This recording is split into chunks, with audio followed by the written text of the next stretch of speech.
ওই যে জঙ্গি এমপি যাচ্ছে, আল্লাহ নবীর সুন্নত এবং এই পোশাক কোনোদিন জঙ্গির অ্যাসেম্বল হতে পারে না। জানার সবাই এই সংসদের মান ক্ষুণ্ণ হয়েছে আমি মনে করছি।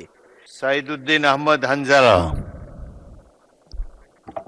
জি আপনার পয়েন্ট অফ অর্ডারটি উত্থাপন করুন। জি, আসসালামু আলাইকুম রহমতুল্লাহ।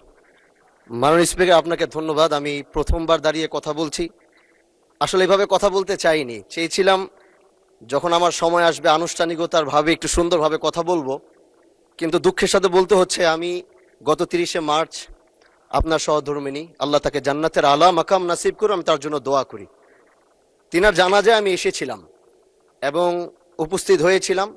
দক্ষিণ প্লাজা থেকে যখন আমি ভিতরে ঢুকবো, একদম কাছাকাছি পিছন থেকে কেউ একজন আমাকে সম্বোধন করছিল, ওই যে জঙ্গি এমপি যাচ্ছে। তো এই বিষয়টা আসলে এইভাবে আসতো না। তো একটু পর থেকে সোশ্যাল মিডিয়াতে দেখলাম যে এই বিষয়ে খুব লেখালেখি এবং এই ভিডিওটা নিয়ে খুব আলোচনা চলছে, যেটি জাতীয় সংসদের একজন রানিং এমপিকে সংসদের কাছে যখন জঙ্গি বলে সম্বোধন করা হয়, আর এটার জন্যে এই সংসদের মান ক্ষুণ্ণ হয়েছে আমি মনে করছি। এজন্য আমি আপনার কাছে একটি অনুরোধ করব, আমাকে জঙ্গি বলার কারণটা আমি যতটুকু মনে করলাম যে আমার মাথায় একটি পাগড়ি রয়েছে এবং আমার চলায় সাদা পাঞ্জাবি সুন্নতে রাসূল রয়েছে, এটার জন্য হয়তো তিনি আমাকে ওইভাবে জঙ্গি বলে সম্বোধন সে আমাকে করেছে। আমি মনে করি আল্লাহ নবীর সুন্নত এবং এই পোশাক কোনোদিন জঙ্গির অ্যাসেম্বল হতে পারে না। জানার সবাই এই জন্য আমি আপনার কাছে একটি অনুরোধ করতে চাই, মাননীয় স্পিকার, আপনি সিসি ফুটেজ যেটি রয়েছে, আপনি যদি মাননীয় স্বরাষ্ট্র মন্ত্রী এবং সংসদের সার্জেন্ট অ্যাট আর্মসকে যদি আপনি একটু অনুরোধ করবেন বা তাদেরকে একটু নির্দেশ দিবেন যে কারা এই কাজটি করেছে।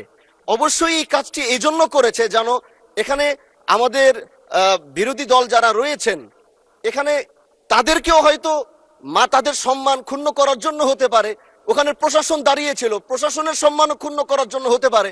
এই জন্য আমি চাচ্ছিলাম একটি সঠিক তদন্ত যদি আপনার মাধ্যমে নির্দেশনা আসতো তাহলে এই বিষয়টি ক্লিয়ার হতো। ধন্যবাদ। মাননীয় সদস্য, বিষয়টি অবশ্যই অত্যন্ত দুঃখজনক। আমি আপনাকে অনুরোধ জানাবো, বিশেষ অধিকার প্রশ্নে আপনি এ ব্যাপারে একটি নোটিশ দেন, বিষয়টি আমরা বিবেচনা করব।